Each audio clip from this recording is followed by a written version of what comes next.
حالة المتهمين في تلك القضايا، وهي تتعلق بالفساد السياسي والمالي والقتل العمد أثناء الاحتجاجات الممهدة للثورة.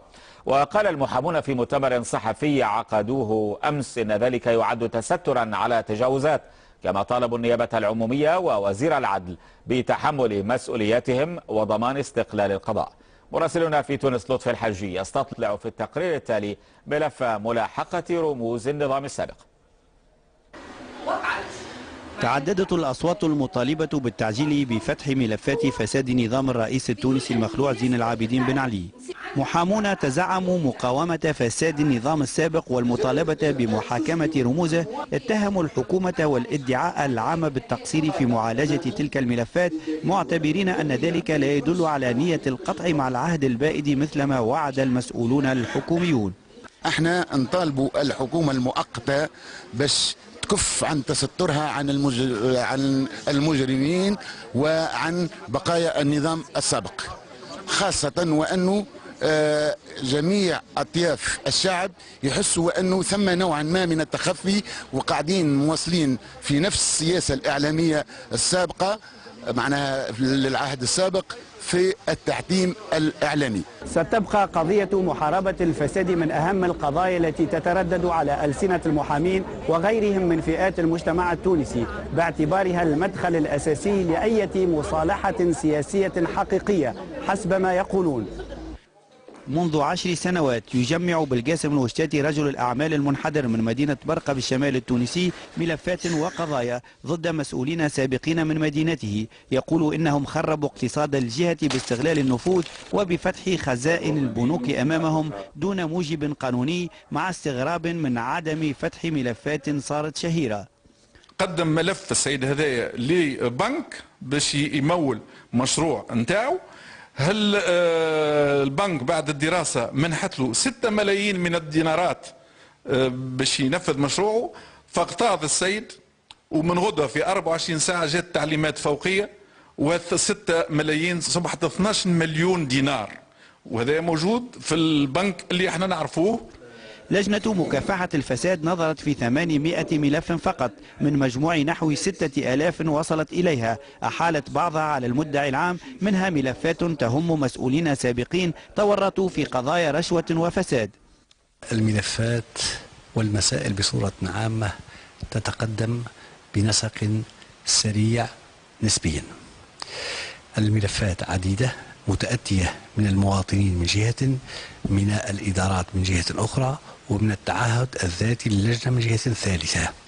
تبقى الحيرة هي السمة الطاغية على المتصدين لمقاومة الفساد في تونس، باعتبار أنهم لم يشاهدوا إلى حد الآن محاكمات لضالعين في الفساد، علاوة على أن أملاك أفراد العائلة الحاكمة السابقة ومشاريعها لم يتحدد مصيرها بعد.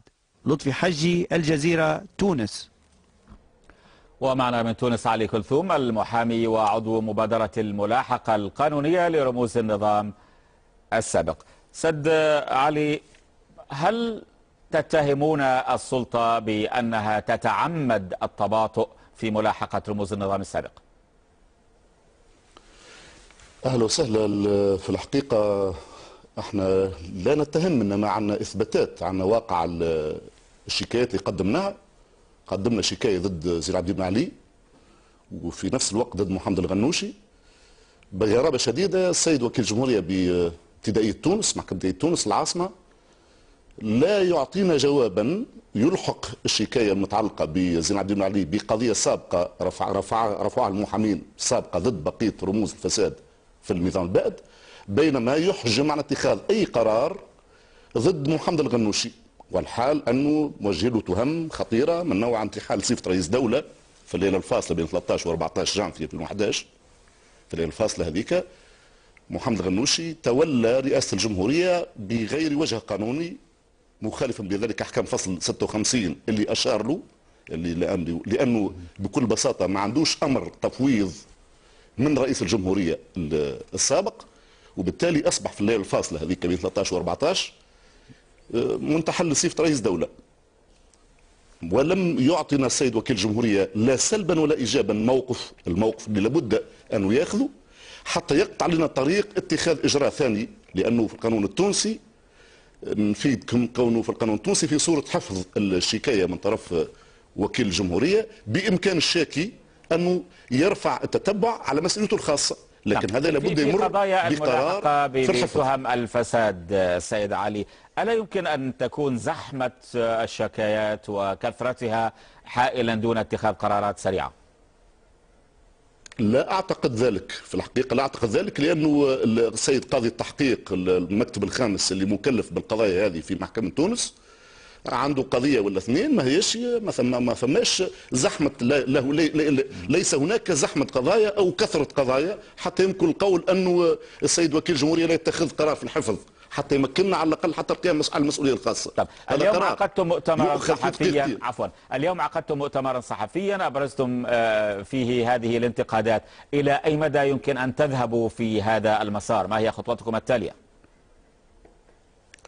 والله سيدي الكريم، احنا نشكر مبدئيا وسائل الاعلام اللي حضرت بكثافه في الندوه الصحفيه، واحنا معولين على وسائل الاعلام المرئيه والمسموعه والمكتوبه باش نشكلوا نوع من الضغط، وهذاك الغايه في الحقيقه من وراء عقد الندوه هذه، انه نستعانوا بالسلطه الرابعه حتى تحسس الشارع وحتى نحرج السلطه المؤقته في تونس اللي متلكئه وغير مستعده لملاحقه رموز النظام، حتى أنه الوزير الأول الحالي مبدأ يفاجئنا بإقالة أو بدعوة الوزير الداخلية السابق سي فرحات الراشحي لمهام أخرى، ويستبدلوا بأحد رموز النظام السابق اللي هو سي الصيد، حبيب الصيد. هذا معروف من رموز النظام السابق، وكان مدير ديوان وزير داخلية سابق في عهد بن علي، كأنه مقصود بعد حركة الولاة ومحاولة تمرير الولاة على مستوى الجمهورية. إذا أضفنا إلى انتقاداتكم اليوم الاعتصامات المتلاحقة في